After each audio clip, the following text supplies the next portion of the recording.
इच्छा है, पर परमेश्वर ने बोला तू मुझे नहीं देख सकता। न यहोशू, न एलीहा और न एलीशा और न छोटे नबी 12 थे और 5 बड़े भविष्यवक्ता, पर उनमें से किसी ने भी परमेश्वर को देख नहीं पाया।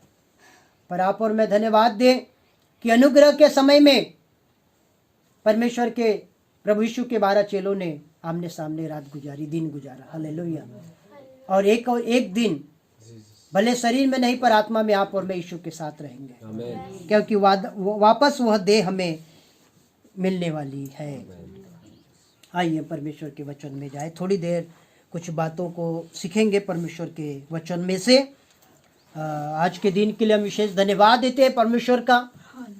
13 दिसंबर के लिए आप और हम सब बहुत भाग्यवान लोग हैं। एक ही व्यक्ति के लिए यह शब्द का उपयोग हुआ है पूरी बाइबल में, और वो किसके लिए मालूम है? यूसुफ के लिए। ऐसा लिखा है कि यूसुफ भाग्यवान पुरुष था। हालेलुया। और पूरे बाइबल में एक ही व्यक्ति के लिए भाग्यवान शब्द आया है, और वो यूसुफ।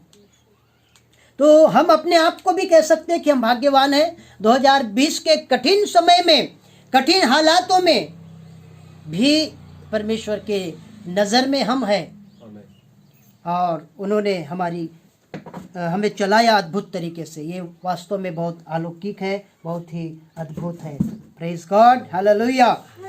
आइए हम निकालेंगे। आज का हमारा विषय रहेगा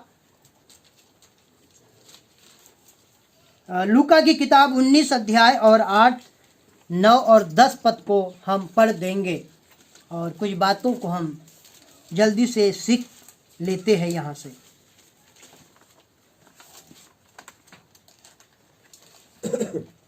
जक्कई ने खड़े होकर प्रभु से कहा, हे प्रभु, देख मैं अपनी आधी संपत्ति कंगालों को देता हूँ, और यदि किसी का कुछ भी अन्याय करके ले लिया है तो उसे चौगुना फेर देता हूँ। तब यीशु ने उससे कहा, आज इस घर में उद्धार आया है, इसलिए कि यह भी अब्राहम का एक पुत्र है, क्योंकि मनुष्य का पुत्र खोए हुओं को ढूंढने और उनका उद्धार करने आया है। हालेलुया। हम सीख रहे हैं सही निर्णय या सही फैसले जीवन में लेना बहुत जरूरी है। आमीन। सही फैसले, सही निर्णय हमें आबाद भी कर सकते हैं, और हमारा एक छोटा सा गलत निर्णय हमें बर्बाद भी कर सकता है। इसी बातों को हम आज सीखने का प्रयास करेंगे। इस वचन में कुछ ऐसा है जो हमें ढूंढना है, जो बाइबल की भाषा में, और बाइबल कॉलेज में जब MTH और आगे के कोर्स को सिखाते हैं, जैसे कि PhD, तो उसको कीवर्ड और सीक्रेट बोला जाता है। तो यहाँ कुछ ऐसा कीवर्ड और सीक्रेट है जिसका पासवर्ड अभी हम खोलने जा रहे हैं पवित्र आत्मा के द्वारा, और वो हमें मिलेगा और हम जरूर सीख पाएंगे। एक सही निर्णय जरूरी है। कई बार क्या होते हैं, निर्णय गलत लेने से जीवन भर पछतावा होता है, जीवन भर हम खेदित होते हैं, और हम तो होते ही है, साथ साथ हमारे फैमिली वाले भी होते हैं हमारे कारण, क्योंकि हमारे जो निर्णय होते हैं वो सही नहीं होने से ना बार बार मन में ना गिल्टी फील होता है, और वो बार बार वो बातें हमारे माइंड में रिपीट होती रहती है, चलते रहती है। न चाह कर के भी वो बातें इंसान के माइंड में आती रहती है, अपने आप आती रहती है, क्योंकि हम हैं मानवीय विचारधारणा से भरे हुए लोग, हम हैं मनुष्य। और बाइबल में परमेश्वर ने इस बात को बोला कि अब मैं मनुष्य को दोबारा इस तरह से नहीं मारूंगा, क्योंकि मैं पछताया, क्योंकि ये ऐसा लिखा है कि शारीरिक है। आप और हम शारीरिक है, मानवीय विचारधारणाएं और सोच विचार से हमारा माइंड भरा हुआ है कूट कूट के, तो वो बार बार हमारे दिमाग में आती रहती है, मुझे ऐसा नहीं करना था, मुझे ऐसा नहीं करना था। हम सोचते नहीं, हम कोई किसी को शौक नहीं है। एक आदमी से मैं बोला, चिंता मत करो, चिंता करने की शौक नहीं है पास्टर जी, पर क्या करें अपने आप आती है। बोला बात तो सही बोल रहा है, मन में सोचा, उसको नहीं बोला। तो हाँ, ये बात सही है, हम मानवीय लोग हैं, चिंता करने के वास्तव में किसी को शौक नहीं है, पर वो पता नहीं कहाँ से आती है, और वो हमें सोचने में मजबूर या विवश करती है। और न चाह कर, बोलते ना इंसान न चाह करके भी एक बार पौलुस अपने पत्रियों में इस तरह से कहता है कि मैं जो नहीं करना चाहता वही हो जाता है, कर बैठता हूं। मतलब उसकी इच्छा नहीं है। अय्यूब भी यदि एक बात बोलता है, अय्यूब ने कहा मैं जिस बात से डरता हूं वही मुझ पर, मतलब शायद उनको डर था किस चीज का, किसी न किसी चीज का, शायद अपने धनी होने का, शायद अपने धार्मिकता होने का, शायद अपने 4 गुण उसके अंदर थे, शायद 4 में से किसी न किसी एक गुण का उसको डर था। खरा था, शायद खरा होने, आजकल खरा होना भी तो गलत है ना, मतलब खरे लोगों की लोग गुस्सा करते, तो अय्यूब खरा भी था लिखा है, तो शायद उसको इन 4 में से किसी एक बात का डर था, और वो कहता है कि वो बात मुझ पे आ पड़ी। सही निर्णय, आज हम सीख रहे हैं, सही फैसले लेना बहुत जरूरी है। सही फैसले अपने जीवन में, बच्चे हो या बड़े हो या आप और मैं क्यों न हो, एक प्रभु के सेवा करने वालों को भी अपने सेवकाई में सही निर्णय लेना चाहिए। हमारे निर्णय सही कैसे होते हैं? देखिए यहाँ पे जक्कई नाम का एक व्यक्ति, जैसे कि आप सब जानते हैं, काफ़ी बार आपने पढ़ा सुना और विचार किया, पर जक्कई नाम के व्यक्ति ने अपने जीवन में एक निर्णय लिया, एक फैसला लिया, और वो फैसला क्या लिया कि मुझे यीशु को अपने घर ले जाना है। ये पहला फैसला था। हालेलुया। उसके जीवन में यीशु को चुनना ये सबसे पहला फैसला था, और ये फैसला मैं सोचता हूँ बहुत ही जबरदस्त है। हालेलुया। ये फैसले से बढ़कर कुछ भी नहीं हो सकता। एक अच्छा व्यक्ति, एक धनवान व्यक्ति, एक चुंगी लेने वाला, कर लेने वाला का सरदार, एक बड़ा व्यक्ति, संपन्न व्यक्ति, एक चोर व्यक्ति अचानक ऐसा फैसला ले। ये चोर भी था, चोरी से ही तो धनी बना था। टैक्स लेने वाला थोड़ी ईमानदार रहेगा, सोचने की बात है। और ईमानदार होता, धर्मी होता तो परमेश्वर को थोड़ी अपने घर ले जाता, क्योंकि 10 पद में यदि आपने पढ़े तो वहां पे लिखा है कि क्योंकि मनुष्य का पुत्र यानी यीशु मसीह खोए हुओं को ढूंढने आया। मतलब जक्कई जैसे और आप जैसे मेरे जैसे लोगों के लिए यीशु आया। हालेलुया। तो जक्कई ने अपने जीवन में एक सही फैसला लेने का निर्णय किया। अभी तक के इसके फैसले गलत थे, शायद इसके परिवार दुखी होंगे, शायद इसके रिश्तेदार दुखी होंगे, पर अब जो फैसला लेने जा रहा है उससे और ज्यादा दुखी होंगे। जैसे अभी गवाही बताए कि जब हम फैसला लेते हैं यीशु मसीह के साथ चलने का तो सारे रिश्तेदार दुखी होते हैं। तो किसी और के साथ चल, मुझे आपत्ति नहीं, पर मसीह के साथ मत चलने तो मुझे आपत्ति है। ये दुनिया और रिश्तेदार और परिवार बोलते हैं। तो हमारे फैसले से शायद बहुत लोग दुखी भी होते हैं, और ऐसा ही कुछ यहाँ पर हुआ। यही सेम कुछ घटना यहाँ पे घटी।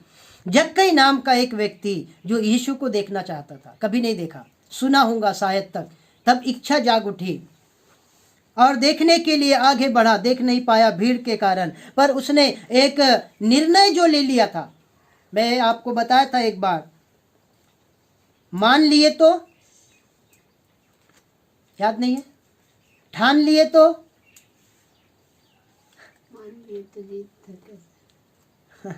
बताया था मैंने, याद होना चाहिए, कई बार रिपीट बीच बीच में करते रहते हैं। ठान लिए तो जीत और मान लिए तो हार। मतलब हमने ठान लेना है तो निश्चय हम जय पा सकते हैं। पर यदि हम मान रहे हैं, मानना और ठानने में बहुत फर्क है। ठानना मतलब एकदम कड़क निर्णय होता है, एकदम स्पेशल निर्णय होता है, सटीक निर्णय होता है, और ऐसे कुछ महान हस्तियों के निर्णय को आज हम देखेंगे। ये हमारे लिए शायद बहुत बड़े आदर्श हो सकते हैं जो आज बाइबल में है, और इनसे हम कुछ सीखने का प्रयास भी करेंगे। तो जक्कई ने ठान लिया था, देखूंगा, मतलब भीड़ की परवाह करे बगैर देखने के लिए आगे बढ़ा, दौड़ा। छोटा सा आदमी कैसे बुचक बाचक के निकलते गया, भीड़ भाड़, लोग देखते होंगे धक्का पुक्का हुआ। सीआईडी में एक नहीं बताता, नाटा सा एक सीरियल में एक आता है ना, छोटा सा ढेचू। तो शायद जक्कई ढेचू जैसा रहा होगा, एक अनुमान लगा सकते हैं हम। तो ढेचू जैसा व्यक्ति यीशु को देखने के लिए गया, जक्कई नाम का, और गुलर के पेड़ में चढ़ करके देखा, पर देखा। हालेलुया। और देखने के बाद में एक बहुत ही अच्छी बात है, 5 पद में वो बात हम पाते हैं। तब यीशु उस जगह पहुंचा जहां कौन था? जक्कई था। उस जगह यीशु पहुंचा गुलर के पेड़ के पास, और यीशु ने ऊपर देखा दृष्टि करके। तो किसको देखा?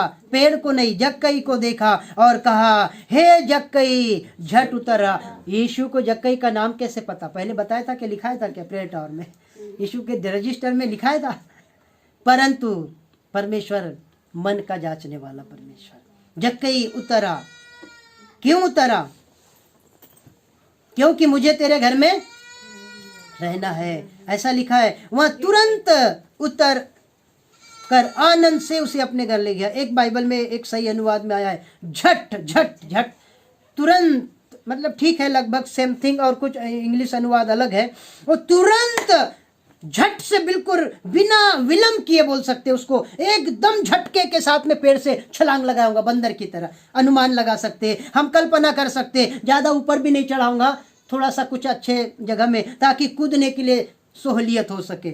और वो तुरंत कूदा। अभी इतने भीड़ है यीशु के पास, अब सोचिए आप, इतने भीड़ है, उसमें से कई ज्ञाता लोग भी है, शास्त्री, फरीसी, रेवरेंड, डॉक्टर, बिशप लोग भी है, और भी बहुत सारे लोग हैं। अब अचानक यीशु भीड़ को और इतने लोगों को छोड़ के एक छोटे से नाठे पापी व्यक्ति को बोले, जक्कई मुझे तेरे यहाँ रहना है। तो बाकी लोग के चेहरे, क्या बात है, पीछे आ रहे, कब से पीछे चल रहे, बोले कब से इसकी सुन रहे, इसको झेल रहे, और ये जक्कई के यहाँ जा रहा है। दाता पापी लोग क्या है, मजाक उड़ाए, बोले पापियों क्या जाके खाता पीता है यीशु मसीह। और इसने एक निर्णय ये लिया। नंबर 1, पहला इसका निर्णय क्या था? यीशु को आनंद से अपने घर ले जाने का। आज जब हम यीशु को अपना जीवन देते हैं तो नंबर 1 आनंद और खुशी के साथ देना है, कुड़कुड़ाहट के साथ जीवन नहीं देना है।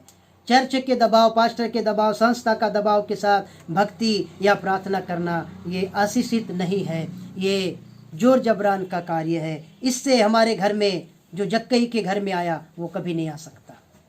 हालेलुया। जक्कई के घर में क्या आया? उद्धार आया।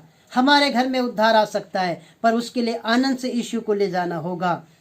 दूसरी बात, एक और बड़ा जबरदस्त निर्णय इन्होंने लिया, और वो ये था, जक्कई ने खड़े होकर प्रभु से कहा,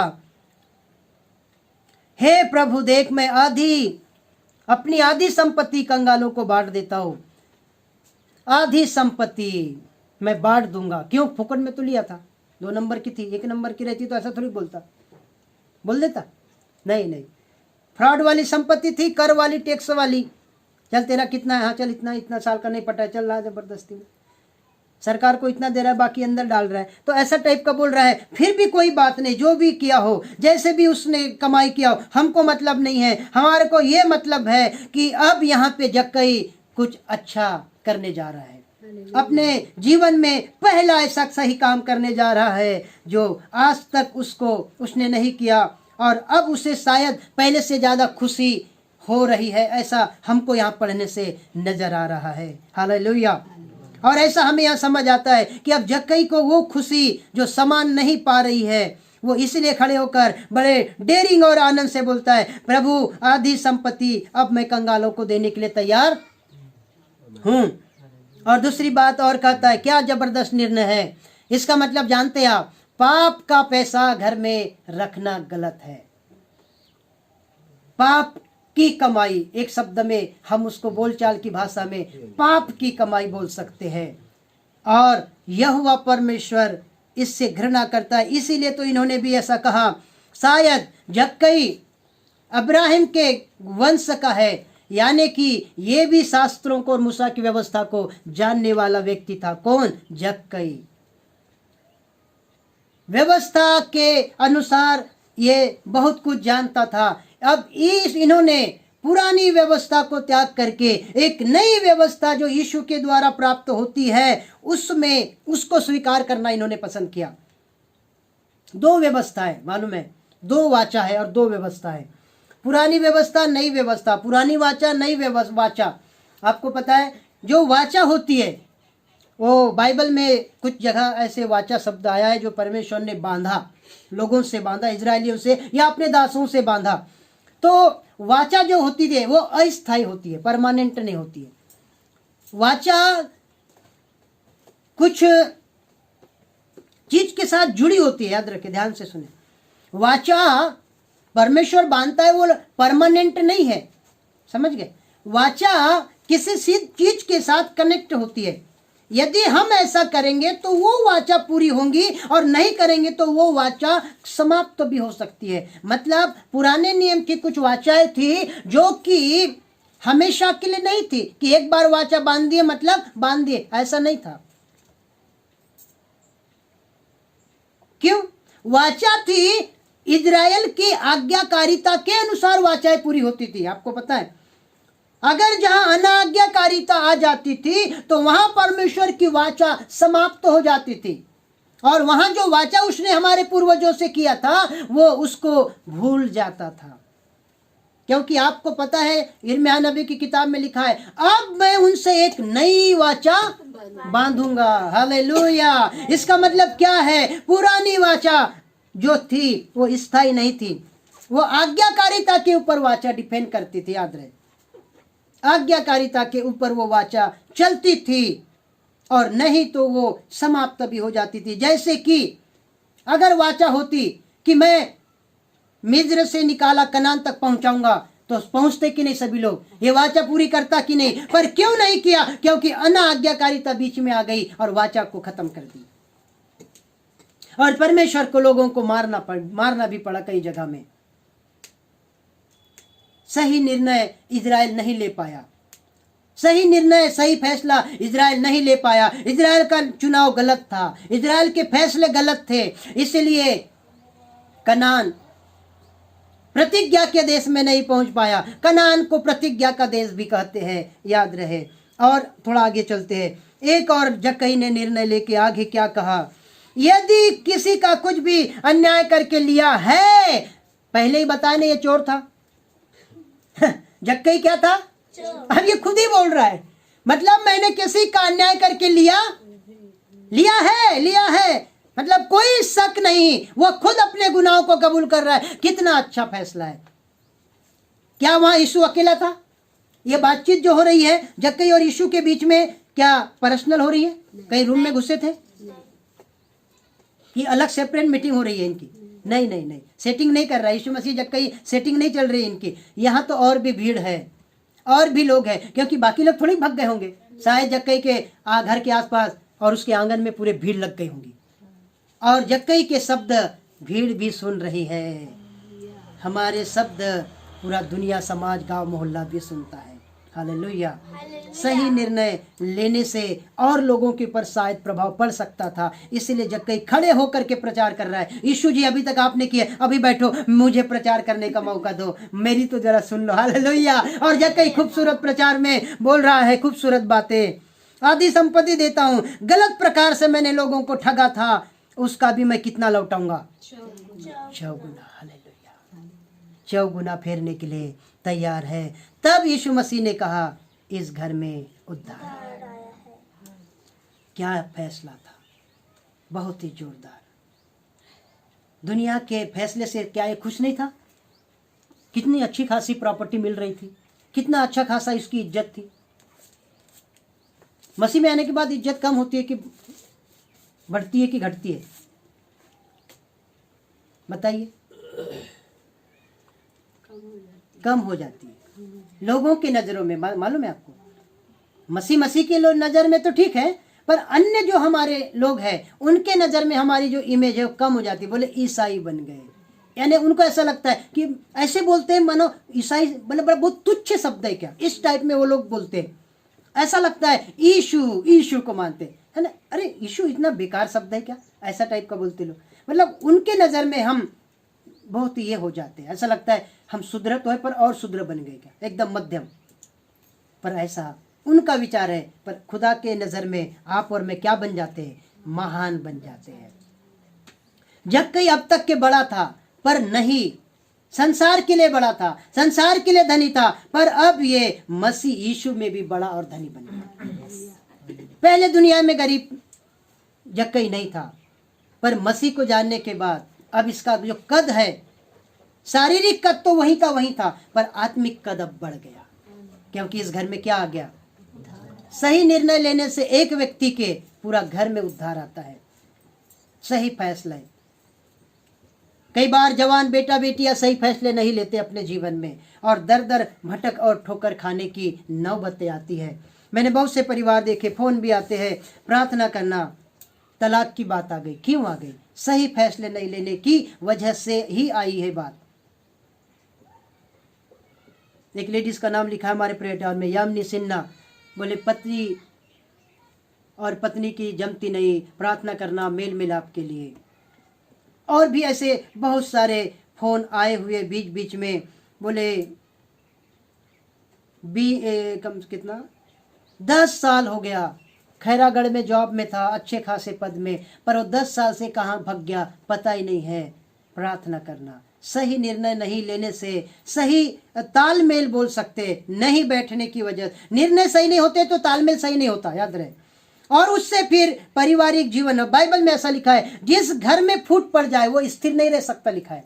चाहे वो घर हो या नगर, नगर का भी नाम आया और घर का भी नाम है। यीशु ने बोला तो घर को स्थिर रखना है तो फूट पड़ने से बचाना पड़ेगा, और फूट पड़ने से बचने के लिए सही निर्णय लेना चाहिए, और सही निर्णय नहीं लेने से ही फूट पड़ती है और विद्रोह होता है। आइए जक्कई के साथ साथ और एक व्यक्ति के बारे में देखते हैं। थोड़ी देर कुछ बातों को हम सीख ही लेते हैं जब आज ये विषय निकला है। लूका 18 अध्याय और उसका आप 18 पद से पढ़ दीजिएगा। किसी सरदार ने उससे पूछा, हे उत्तम गुरु, अनंत जीवन का अधिकारी होने के लिए मैं क्या करूं? यीशु ने उससे कहा, तू मुझे उत्तम क्यों कहता है? कोई उत्तम नहीं, केवल एक, अर्थात परमेश्वर। तू आज्ञाओं को तो जानता है, व्यभिचार न करना, हत्या न करना और चोरी न करना, झूठी गवाही न देना, अपने पिता की अपनी माता का आदर करना। उसने कहा, मैं तो इन सब को लड़कपन ही से मानता आया हूँ। यह सुन यीशु ने उससे कहा, तुझ में अब भी एक बात की घटी है, अपना सब कुछ बेचकर कंगालों को बांट दे और तुझे स्वर्ग में धन मिलेगा, और आकर मेरे पीछे हो ले। वह यह सुनकर बहुत उदास हुआ, क्योंकि वह बहुत धनी था। देखिए, यीशु के पास आया था, बहुत सही किया इसने, आ करके तो अच्छा किया, पर यीशु के पास आके जाकर के और भी बुरा किया। आया अच्छा किया, पर आकर के वापस चला गया। आज बहुत से लोग आते हैं पर चले जाते हैं। यीशु के पीछे बहुत सी भीड़ आई पर चले गए। 120 चेले थे पूरे टोटल, 12 फिर 70 और इस तरह से बढ़ोतरी में 120 चेले प्रभु ने बनाया। और यूहन्ना 6वें अध्याय में प्रभु यीशु मसीह ने पूछा, क्योंकि 70 चले गए, 120 भी चले गए और बचे कितने थे? 12। तो 12 को प्रभु बोला, क्या तुम भी जाना चाहते हो क्या? उसमें से एक ने कहा, पतरस नाम के व्यक्ति ने, प्रभु कहाँ जाए और किसके पास जाए?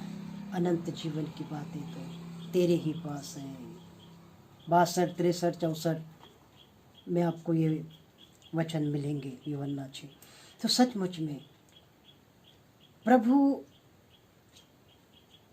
पूछते हैं हमें, क्या तुम भी जाना चाहते हो?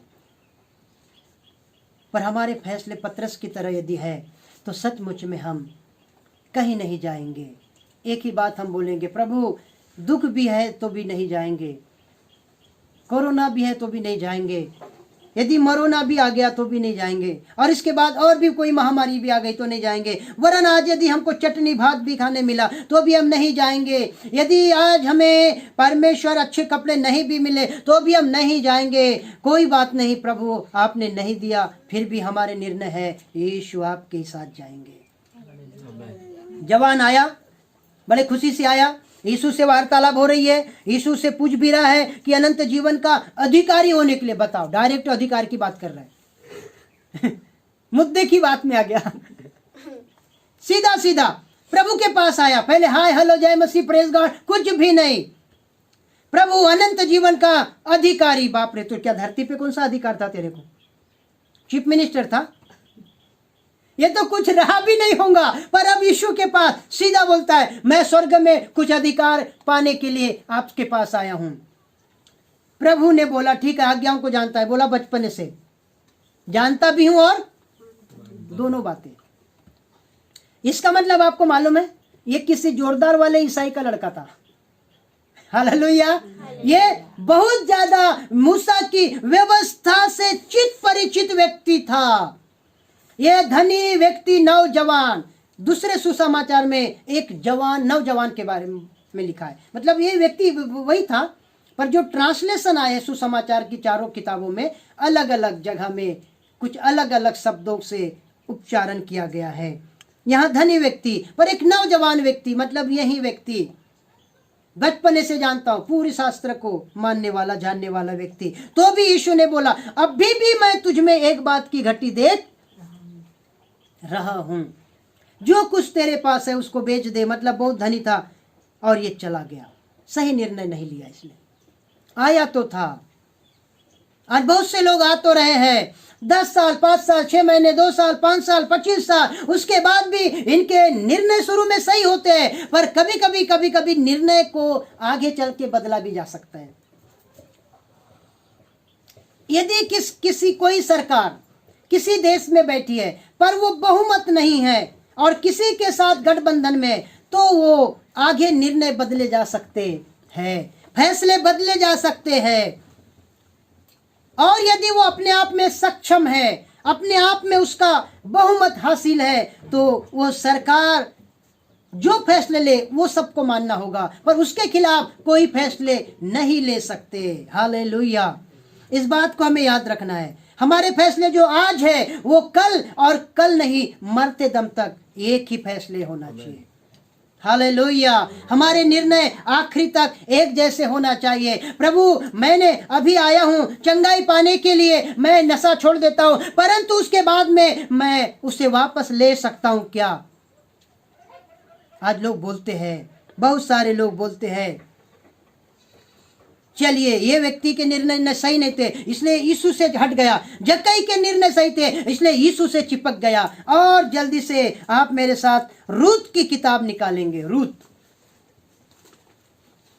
पुराने नियम में से मैं एक बहुत ही शानदार जानदार महिला के बारे में बात करेंगे जो हमारे जीवन के लिए बहुत ही महत्वपूर्ण है। एक अध्याय 14 पद से हम जल्दी से पढ़ देते हैं। रूत नामक पुस्तक न्यायियों के बाद आए, यहोशू न्यायियों और रूत की किताब। तब वे फिर से उठी, हाँ, और ओरपा ने तो अपनी सास को चूमा, परंतु रूत उससे अलग न हुई जी। तब उसने कहा, देख तेरी जिठानी तो अपने लोगों और अपने देवता के पास लौट गई है, इसलिए तू अपनी जिठानी के पीछे लौट जा। रूत बोली, तू मुझसे यहाँ विनती न कर कि मुझे त्याग या छोड़कर लौट जा, क्योंकि जिधर तू जाए उधर मैं भी आऊंगी, जहाँ तू टिके वहाँ मैं भी टुकूंगी, और तेरे लोग मेरे लोग होंगे और तेरा परमेश्वर मेरा परमेश्वर। ओह प्रेज द लॉर्ड, हालेलुया। देखिए ओरपा और रूत को हम सब जान रहे हैं, लेकिन आज जो निर्णय है रूत का वो हमको रुला देता है। ओरपा अपनी सास को चूमी चली गई। क्यों? इसके दोनों बेटे मर गए। इसलिए क्या कहती है अपने विषय में मालूम है आपको? मुझे नाओमी ना कहो, मुझे मारा कहो, क्योंकि मेरा दुख बहुत बड़ा है। परमेश्वर ने, इसके दोनों बेटे चले गए, बहू विधवा हो गई, ओरपा नाम की। इसने विनती की बहुओं से, तुम जा सकती हो बेटियों, क्योंकि तुम जवान हो, मेरे बच्चे नहीं है, और यदि हो भी जाए तो उतने बड़े जवान होते तक तो तुम बुढ़िया हो जाओगी, इसलिए तुम चली जाओ। ओरपा चली गई, क्योंकि उसको संसार में जीना था, उसको परिवार के साथ जीना था, और वो निर्णय में मजबूत नहीं रही। पर रूत, मुझसे ये विनती मत कर, बहुत ही अच्छी बात। जब इस बात को हम पढ़ते हैं तो मुझे बहुत ही दुख होता है। मुझसे ऐसा मत कह। नाओमी अपनी सास को, रूत ने बोली, मुझे ऐसा क्यों बोल रहे हो तुम? तेरा संतान नहीं है, क्या हो गया? तेरा बेटा, मेरा पति यदि मर भी गया तो भी मैं तुझसे अलग नहीं होने वाली हूं। तेरा दुख मेरा दुख, तेरे लोग मेरे लोग, तेरी गरीबी मेरी गरीबी, तू जहां टिकेगी वहां मैं भी टिकूंगी, लिखा है। हालेलुया। तेरा परमेश्वर। ओरपा के बारे में, वो अपने पुराने इसमें चले गई, पाप मेरी ती रिवाज परंपरा। पर रूत नहीं नहीं नहीं, नाओमी के परमेश्वर के साथ रहूंगी मैं। रूत के फैसले बहुत अच्छे थे। क्या हमारे फैसले ऐसे हैं? क्या हमारे निर्णय ऐसे हैं? तेरा परमेश्वर मेरा परमेश्वर, तेरा दुख मेरा दुख है, तो मुझे जाने की विनती कदापि मत कर। सचमुच में ये होते निर्णय, ये होते फैसले। मसीह में तो हम हैं, पर हमारे निर्णय सही नहीं है, तो हम शायद भूल कर रहे मसीह में होने की। और यदि एक शब्दों में कहा जाए तो शायद हम दिखावा कर रहे कि हम मसीह में हैं, पर निर्णय सही नहीं है, तो हम मसीह में नहीं है। और भी एक क्या बताए, समय का अभाव। बहुत से हमारे लिए आदर्श मॉडल है, कितने सारे मॉडल है यहाँ पे। यहोशू सबसे एक बड़ा मॉडल बन के उभर के आया हमारे लिए। चुन लो किसकी निर्णय ले रहे हो, किसकी सेवा करने का। पर मेरा घराना, डोंगरे घराना, यीशु की सेवा का निर्णय फैसला, हमारे फैसले